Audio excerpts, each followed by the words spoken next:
Graça e paz, irmãos. Vamos abrir a palavra de Deus no Evangelho de Lucas, capítulo 14. Vamos ouvir a leitura do versículo 25 até o 35. Vamos ouvir e acompanhar com carinho e atenção a leitura da palavra de Deus. Grandes multidões o acompanhavam, e ele, voltando-se, lhes disse: Se alguém vem a mim e não aborrece a seu pai e mãe e mulher e filhos e irmãos, irmãs, e ainda a sua própria vida, não pode ser meu discípulo. E qualquer que não tomar a sua cruz e vier após mim, não pode ser meu discípulo.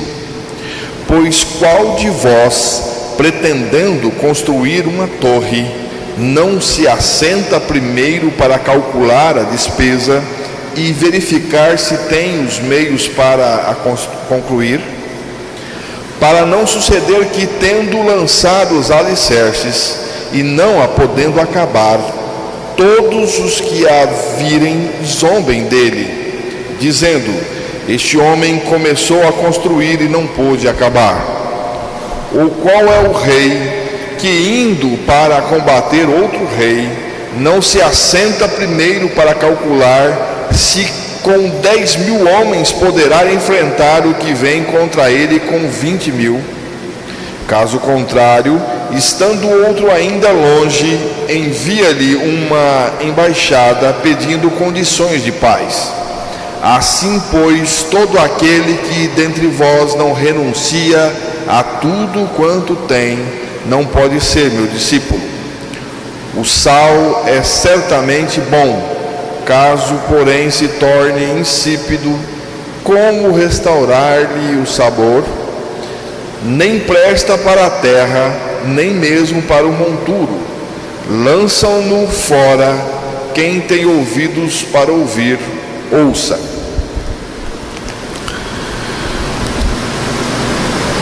Que Deus revele a sua palavra aos nossos corações.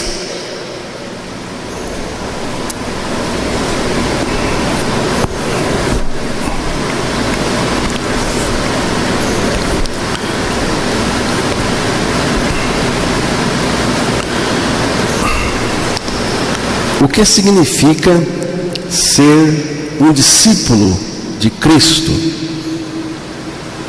Quais são as condições para ser discípulo de Jesus Cristo?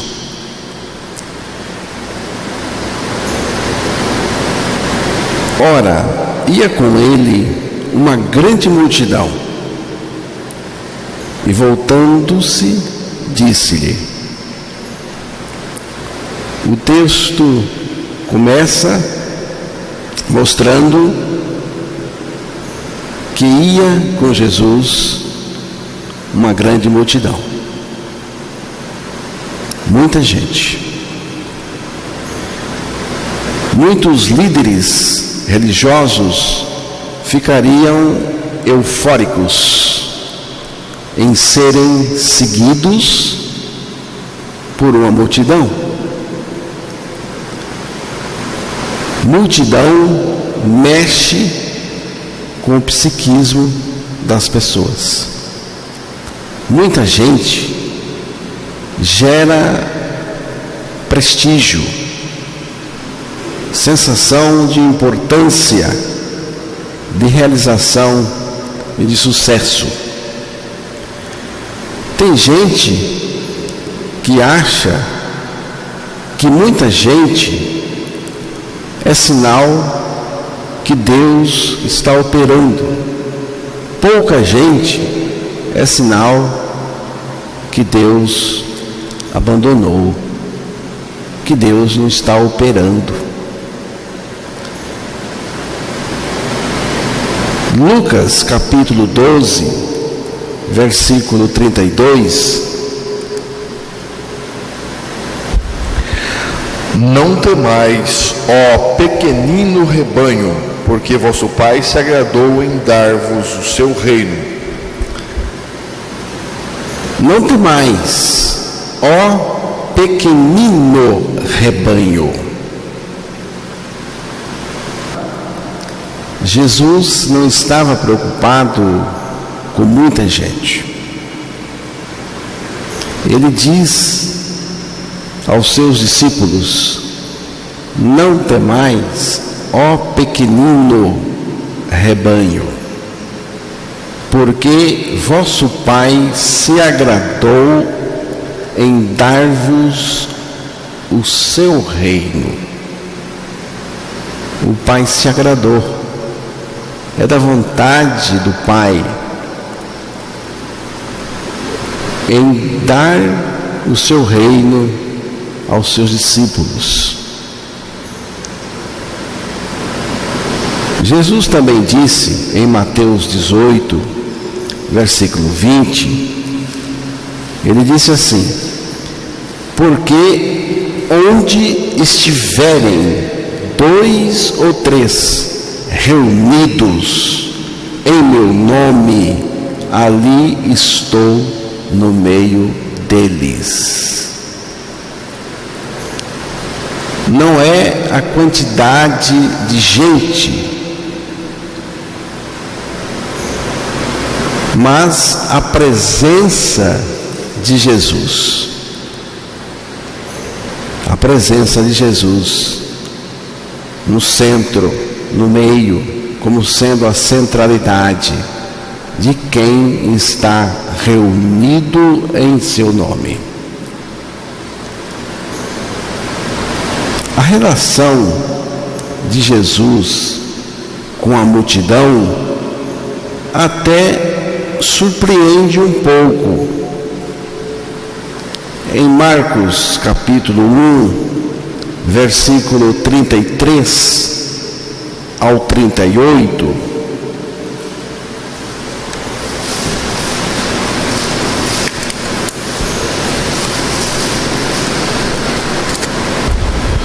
toda a cidade estava reunida à porta, e ele curou muitos doentes de toda sorte de enfermidades. Também expeliu muitos demônios, não lhes permitindo que falassem, porque sabia quem ele era. Tendo-se levantado alta madrugada, saiu, foi para um lugar deserto e ali orava. Procuravam-no diligentemente Simão e os que com ele estavam. Tendo-o encontrado, lhe disseram: todos te buscam.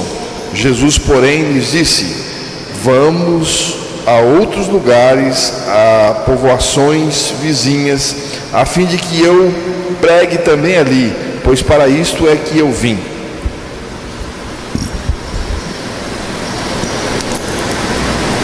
Toda a cidade estava atrás de Jesus.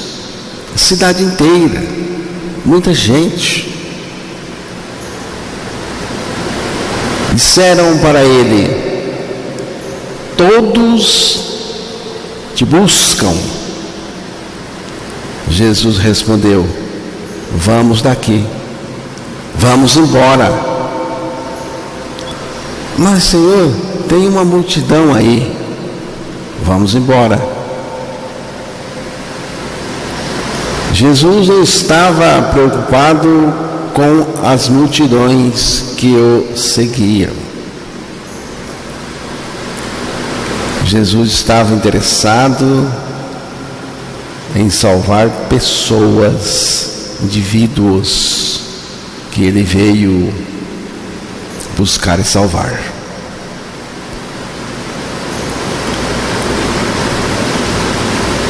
Lucas capítulo 19, versículo 5, Jesus tem outra atitude em relação à multidão que também surpreende a gente. Quando Jesus chegou àquele lugar, olhando para cima, disse-lhe: Zaqueu, desce depressa, pois me convém ficar hoje em tua casa. Jesus deixou uma multidão para ir visitar uma pessoa, Zaqueu.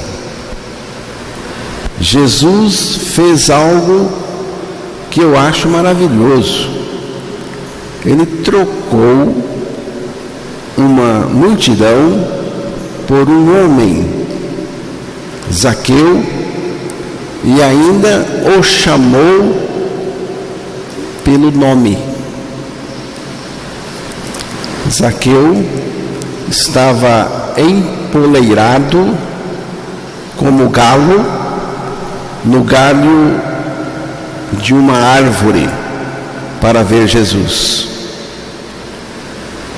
Jesus disse para Zaqueu: desce.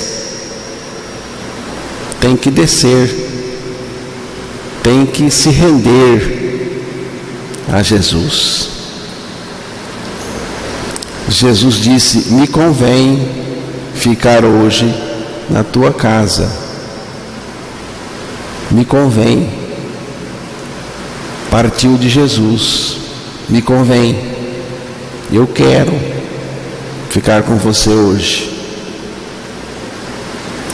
Mas Zaqueu não tinha boa reputação. Você pode ler o texto todo depois, você verá que Zaqueu não tinha boa reputação. Mas Jesus não se preocupa com a reputação dos homens. Ele não se preocupa. Jesus, ele veio para dar o verdadeiro caráter aos homens. Jesus, ele dá a verdadeira reputação aos homens que ele veio salvar com a sua graça. Ele entrou na casa daquele homem, de Zaqueu, e mudou a história da sua vida. Mas a multidão continuou com a sua história. A história de multidão. Ia com ele uma grande multidão, é o que o texto diz. Muitos iam com Jesus. Muita gente o acompanhava. Jesus teve muitos seguidores, mas poucos eram verdadeiramente discípulos de Jesus. Todo discípulo é um seguidor, mas nem todo seguidor é um discípulo de Jesus. A maioria, irmãos, não queria nada com ele, queria sim as suas bênçãos, queriam ser beneficiados, mas não o amavam.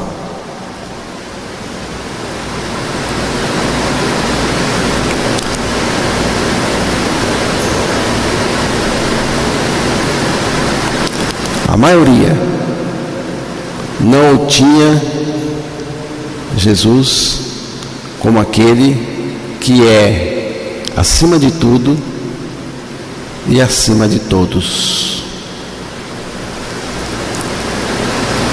Hoje nós temos uma frase que colou no meio político, e muitos políticos e muitos religiosos, líderes, citam essa frase o tempo todo. O Brasil acima de tudo, Deus acima de todos. Para mim, irmãos, é Jesus acima de tudo e é Jesus acima de todos. Jesus acima de tudo e acima de todos.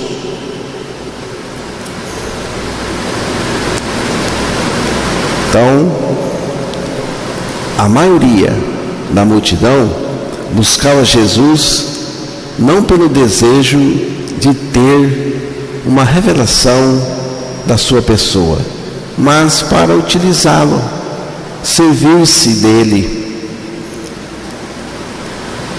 É uma busca utilitária que visa seus próprios fins.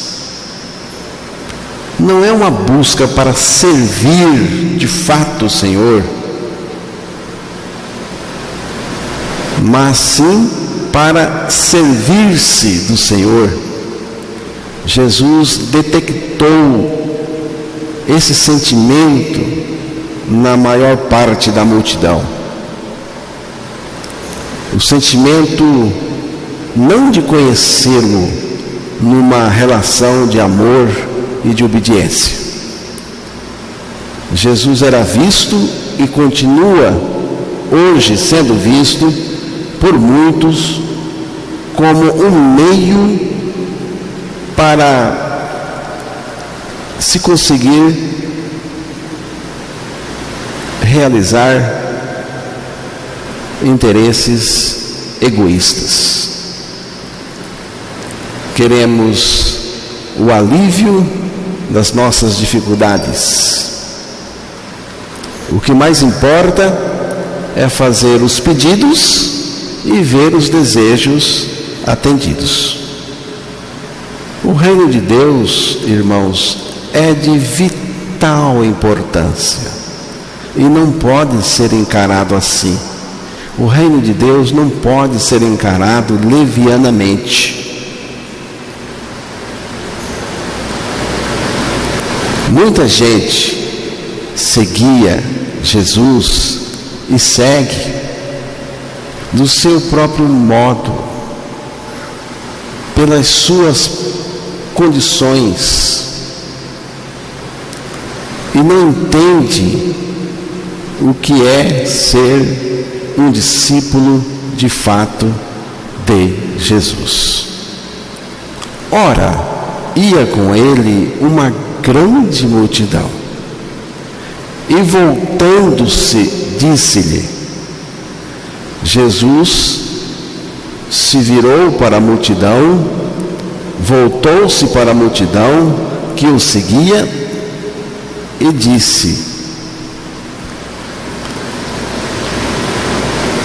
se alguém vier a mim, vamos enfatizar um pouco esse alguém. Se alguém vier a mim, Jesus focaliza o indivíduo e não a multidão. Se alguém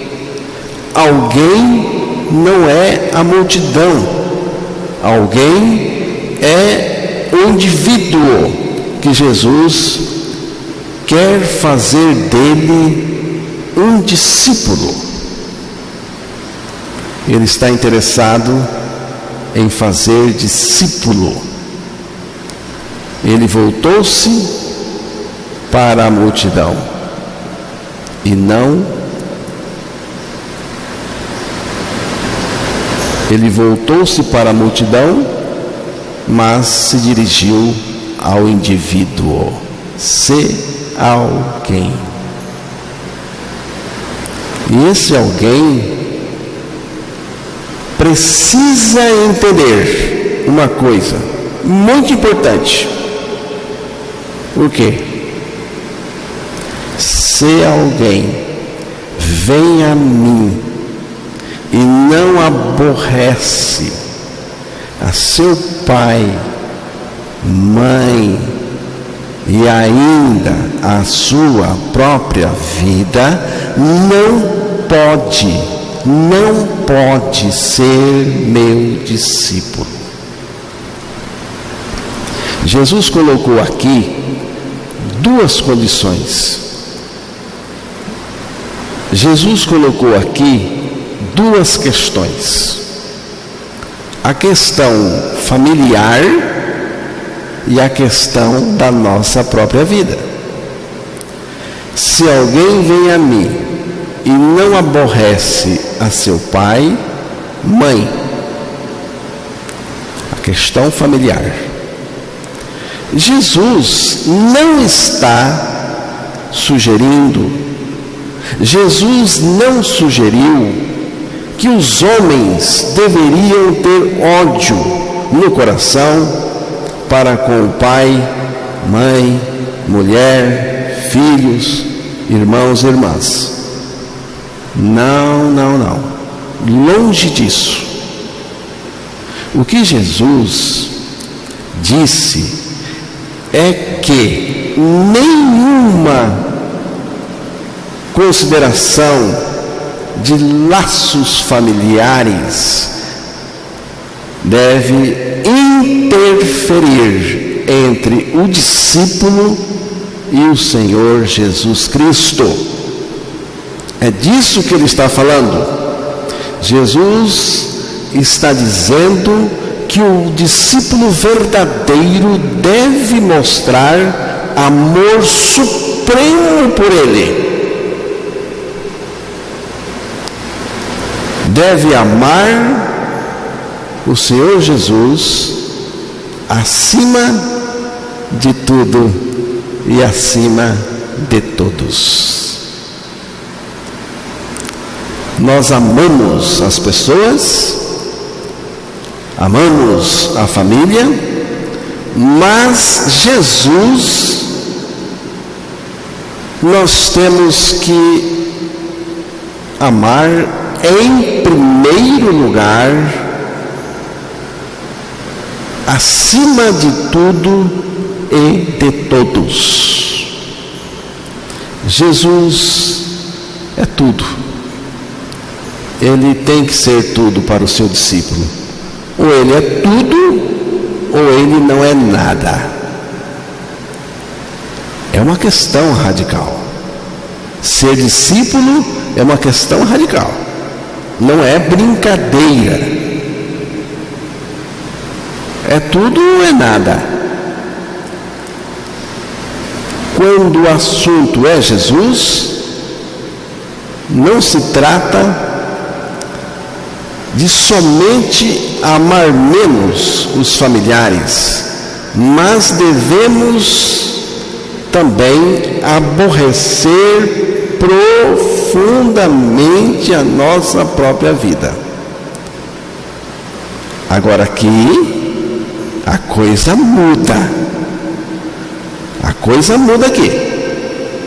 A nossa própria vida é o grande obstáculo para uma pessoa entrar no reino de Deus. Jesus foi um pouco mais forte ao se referir à nossa vida, a vida com a qual nós nascemos, vida pecadora. Em João capítulo 12, versículo 21. Em João capítulo 12, versículo 25. Quem ama a sua vida perde-a, mas aquele que odeia a sua vida neste mundo, preservá-la-á para a vida eterna. Quem ama a sua vida perdê-la. E quem neste mundo odeia, palavra forte, odeia a sua vida, guardá-la para a vida eterna. A nossa própria vida tem de ser aborrecida até a morte. e morte com Cristo na cruz. Não é suicídio, é crucificação com Cristo na cruz. Cristo nos atraiu a si, nos identificou em seu corpo, em seu sacrifício, e com ele nos levou a morrer. É dessa morte que Jesus está falando que nós precisamos morrer, e já morremos, porque Jesus já morreu. Morremos para o pecado. Na morte com Cristo na cruz, nós perdemos a nossa vida pecadora, e pela ressurreição com Cristo, nós ganhamos a sua vida. Cristo é em nós a nossa vida. Cristo vive em nós. A nossa vida pecadora foi substituída pela vida de Cristo. E Cristo é esta vida substituída em nós.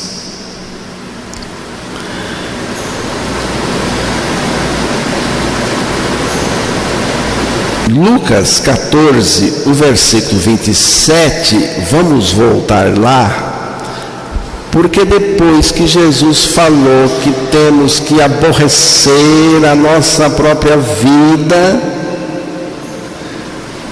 e é um aborrecer até a morte, porque a nossa vida pecadora precisa morrer, aí Jesus vai mostrar no versículo 27 onde é que tudo começa, onde é que nós morremos com Cristo, como que a nossa vida pecadora morre e como surge no nosso coração o amor supremo e a obediência total ao nosso Senhor Jesus Cristo.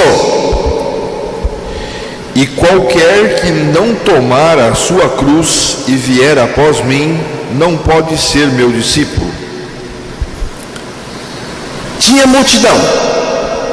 Jesus falou alguém, e agora ele fala qualquer.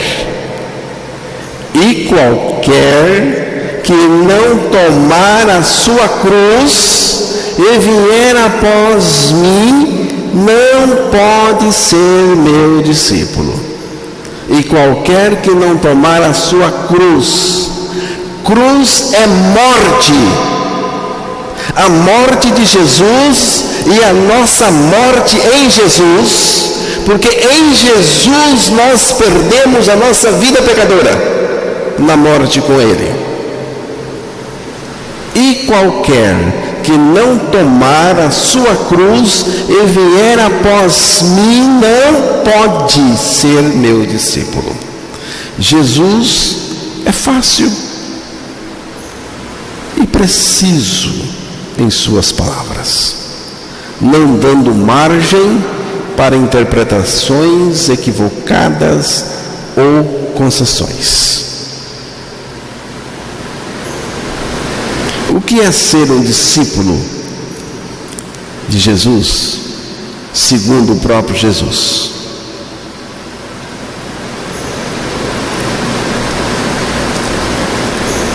Ser discípulo de Jesus é alguém que morreu com Ele na cruz, é alguém que tomou a sua cruz, é alguém que experimentou a cruz de Cristo, ou seja, que experimentou a morte com Cristo na cruz, segundo Jesus.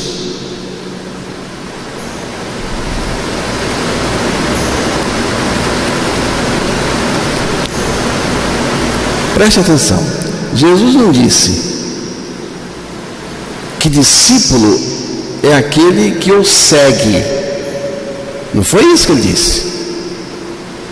Não é seguir Jesus e tomar a cruz, para ser discípulo dele, é tomar a cruz. Começa com a cruz e depois seguir Jesus como seu discípulo. A cruz está na base do discípulo de Jesus. A cruz do discípulo é a cruz de Jesus. E a cruz de Jesus é a cruz do discípulo. Ambos morreram nela. Jesus morreu pregado nela e nós morremos em Jesus, em seu corpo, na cruz. Tomar a cruz significa morrer com Cristo nela. Tomar a cruz importa na nossa morte com Ele na cruz. Quando você e eu tomamos a cruz, nós estamos confessando que estamos mortos com Cristo, que morremos com Cristo e com Ele estamos mortos. A morte de Jesus é um fato histórico e a nossa morte com Ele é um fato espiritual de fé. Você precisa crer. É como diz aquele cântico: eu nada vi nem senti, mas foi Jesus quem disse, nele eu posso crer. Antes de ser discípulo, eu preciso da experiência de crucificação com Cristo. Já estou crucificado com Cristo e vivo não mais eu, mas Cristo vive em mim. Tomar a cruz é crer que com Cristo eu fui crucificado. Creia na palavra de Deus que afirma a sua morte e ressurreição em Cristo e terá o Filho de Deus vivendo no seu interior. É assim que você é feito um discípulo de Jesus. Esse assunto requer de nós um compromisso aberto de fé, uma decisão radical. Você tem que confessar abertamente a sua morte com Cristo, tomar a cruz abertamente. É um compromisso de fé, é um compromisso aberto. Jesus aconselhou as multidões que calculassem o custo cuidadosamente. Não é que eu tenho um custo para pagar, mas que tenho que calcular ou considerar bem as condições estabelecidas pelo próprio Jesus para que alguém possa segui-lo. Jesus sabia muito bem que muitos dos seus seguidores não tinham condições de segui-lo, mas que após uma curta caminhada voltariam atrás. Vamos ouvir novamente os versículos 28 a 30.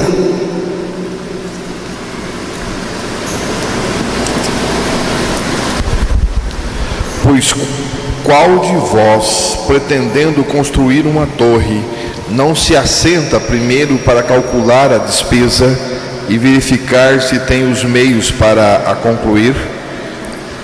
Para não suceder que, tendo lançado os alicerces e não a podendo acabar, todos os que a virem zombem dele, dizendo: este homem começou a construir e não pôde acabar.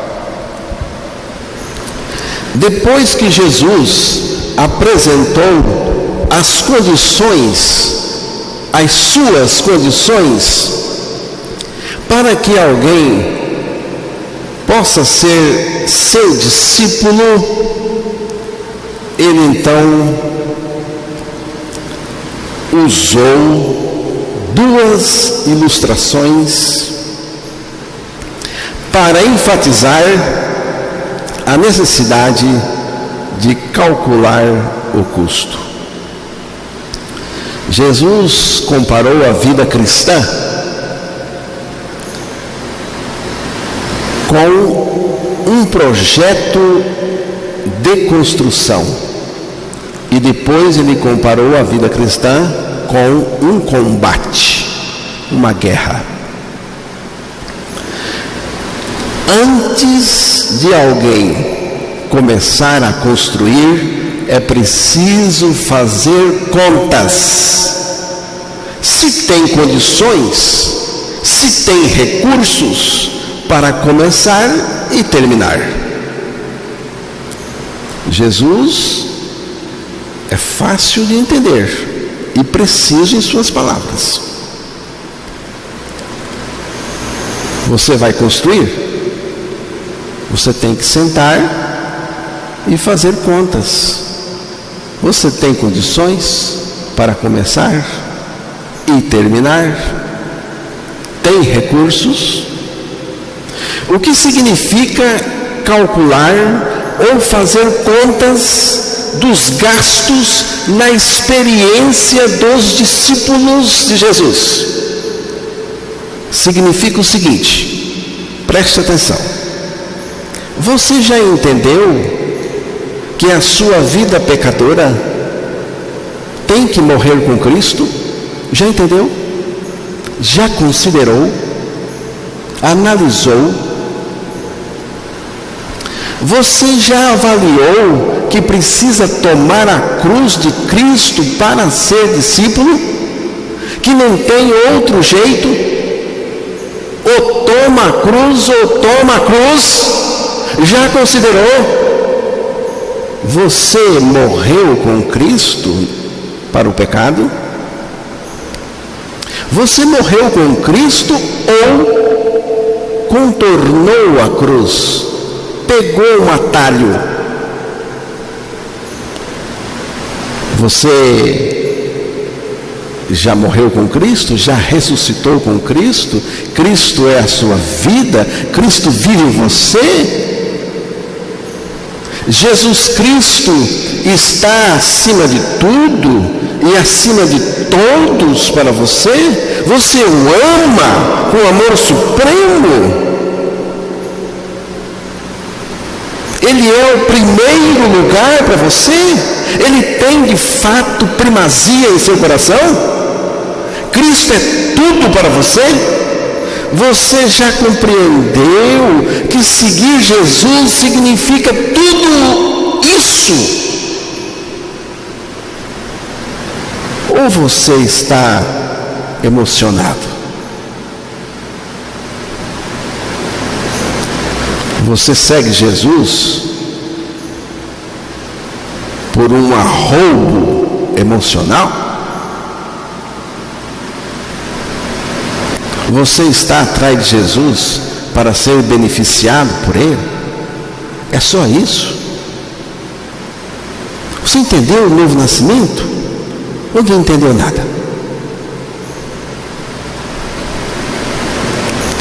Se não nasceu de novo, pela sua morte e ressurreição em Cristo, você irá virar um projeto de construção que começou, mas não terminou, e foi abandonado esse projeto. Você já viu? Alguém que começou a construir, lançou os fundamentos, parou, abandonou, o mato cresceu, está lá. Alguém passa e diz assim: alguém começou e não terminou. Se você não é de fato nascido de novo, se você não entendeu o que é novo nascimento de fato, se você seguiu Jesus por razões que não são as razões de Jesus, você vai virar uma construção abandonada. O mundo irá zombar de você, crente de meia tigela, crente de nada. Você só serve para que o mundo zombe de você.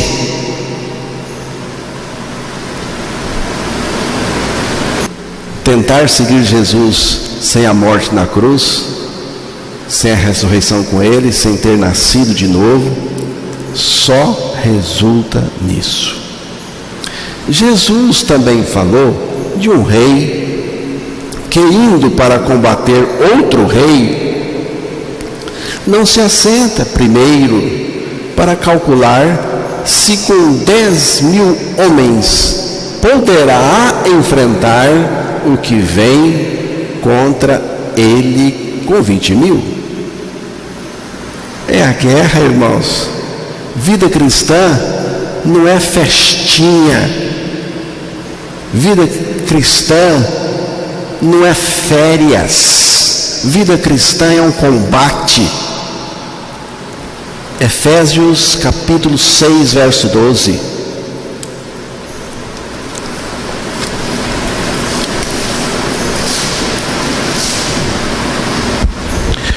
Porque a nossa luta não é contra o sangue e a carne, e sim contra os principados e potestades, contra os dominadores deste mundo tenebroso, contra as forças espirituais do mal nas regiões celestes.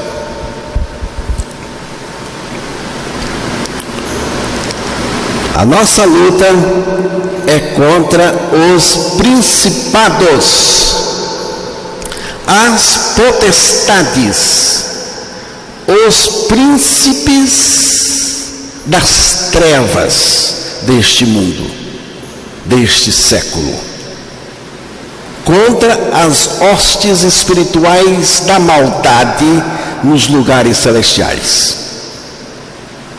Se Cristo não vive em seu interior, você não terá chance nenhuma contra as forças das trevas. Se você não é nascido de novo em Cristo,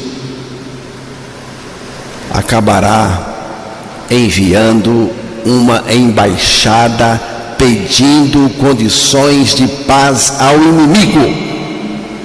Jesus foi quem disse isso. Nesse caso, esse inimigo é muito pouco inimigo, porque a pessoa nunca saiu das suas garras. Inimigo da salvação dessa pessoa. Aí sim, inimigo da salvação. O discípulo que está seguindo Jesus superficialmente, que não passou pela cruz, não saiu pela ressurreição com Cristo, não calculou.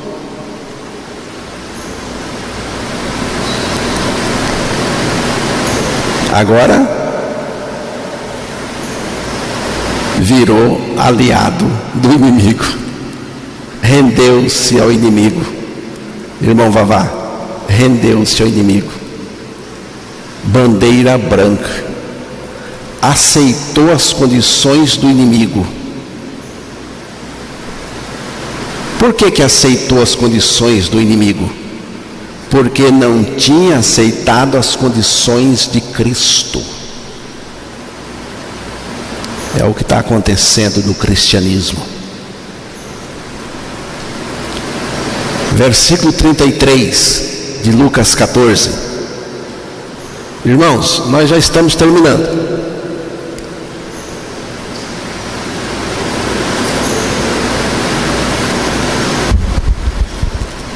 Assim, pois, todo aquele que dentre vós não renuncia a tudo quanto tem, não pode ser meu discípulo.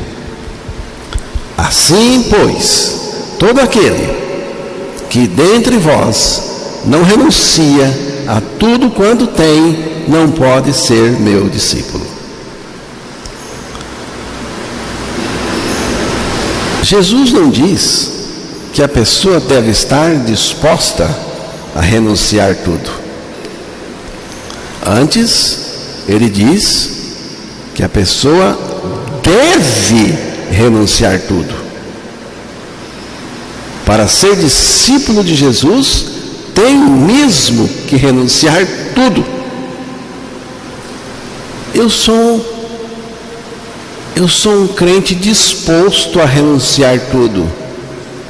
Pois é, você vai para o inferno com a sua disposição de renunciar tudo, porque você tem que renunciar mesmo. Não é só ter disposição, não, tem que renunciar mesmo. Só existe um jeito de renunciar tudo. Pelo menos é o que eu acho. Que só existe um jeito de uma pessoa renunciar tudo: morrendo. Quando uma pessoa morre, ela abre mão de tudo. Aquele carro novinho que ela gosta tanto, não empresta para ninguém, agora abriu mão, alguém vai vender e dividir. Tudo que ele tem vai ser dividido. Ele abriu mão de tudo. Quando a pessoa morre, abre mão de tudo, até mesmo da sua própria vida. É a nossa morte com Cristo na cruz. Quando nós morremos com Cristo na cruz, nós abrimos mão de tudo. A cruz nos reduz a nada, a zero, para Cristo ser o tudo de Deus em nós. Na cruz, fomos reduzidos a nada, mas é a partir do nada que Deus cria. Cristo é o tudo de Deus para o nosso nada. Em Cristo perdemos tudo e também ganhamos tudo. Perdemos tudo na morte com Ele e ganhamos tudo na ressurreição juntamente com Ele. Ele mesmo se tornou o nosso tudo. Cristo é o nosso tudo. Versículos 34 e 35. Terminando agora a meditação. O sal é certamente bom, caso porém se torne insípido, como restaurar-lhe o sabor? Nem presta para a terra, nem mesmo para o monturo. Lançam-no fora. Quem tem ouvidos para ouvir, ouça. O sal é o discípulo de Jesus. Sal é uma imagem de um discípulo verdadeiro de Jesus. O sal tem o poder de preservar da decomposição. O sal é preservado ele próprio, porque ele é sal. É também um elemento que inibe o processo de corrupção. E o sal tem sabor. O sal dá gosto, dá sabor. O sal dá gosto, dá sabor. Ninguém come sal puro, mas o sal é precioso. Uma pitada de sal pode dar sabor a muita comida. Se os discípulos de Jesus não existissem, o mundo já teria se chafurdado de forma irremediável ao pecado. Você sabia? Você é o sal. Não o sal da igreja. O discípulo não é o sal da igreja. A igreja está preservada já. Ela é o sal. O discípulo, Jesus disse que é o sal da terra, do mundo. E se não fossem os nascidos de novo neste mundo, meus irmãos, esse mundo estava perdido para sempre. Aí você iria ver o que é corrupção. Jesus também alertou para o perigo do sal perder o seu poder, o seu sabor, a sua condição de salgar. O sal moderno, para uso doméstico, o que nós usamos, não se torna insípido nunca. Por quê? Porque ele é sal refinado. Deixa lá o sal guardado no saleiro e você vai ver que ele nunca perde o sabor. Ele nunca fica insípido, irmão Vavá, porque é refinado.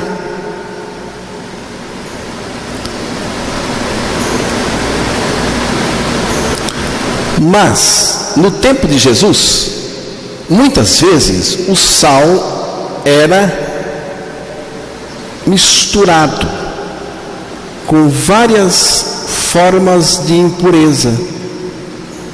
Muitas vezes o sal estava misturado com muitas coisas, com muitas impurezas. Assim, o sal misturado era possível ser estragado, perder o sabor, e aí não tinha mais como recuperar, não servia para nada, nem mesmo para fertilizar a terra. Nesse caso tinha que ser descartado. Sal inútil, insípido, não servia nem para fertilizar a terra. Isso ocorre com os discípulos? Não, de jeito nenhum. O discípulo é o sal, sem impureza. O discípulo é sal. Isso não ocorre com eles. Sal insípido e inútil é aquela pessoa que não foi regenerada com Cristo. Estão entendendo, irmão? Sal que se estragou, sal misturado com impurezas, insípido, é aquela pessoa que está seguindo Jesus superficialmente. É aquela pessoa que não passou pela cruz, pegou um atalho.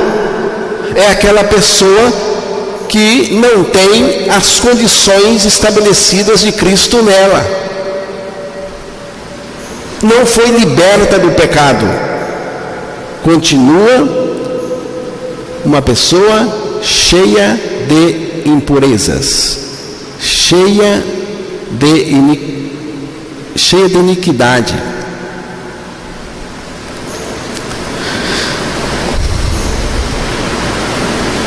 Então, quem segue Jesus superficialmente acabará se revelando um dia como sal insípido. Esse é o discípulo. Se não for assim, é religioso insípido para Deus. O Senhor Jesus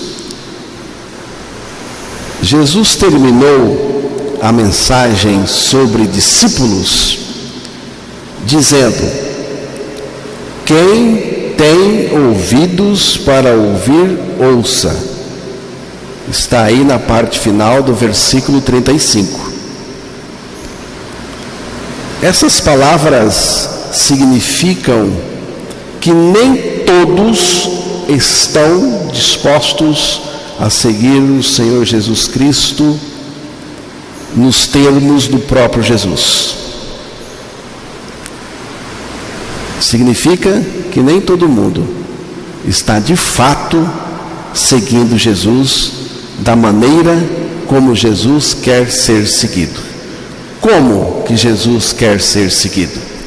Jesus quer ser seguido por alguém que com ele morreu e ressuscitou, agora o segue livre de si mesmo, livre do pecado e sem os pesos da religião dissimulada e inútil.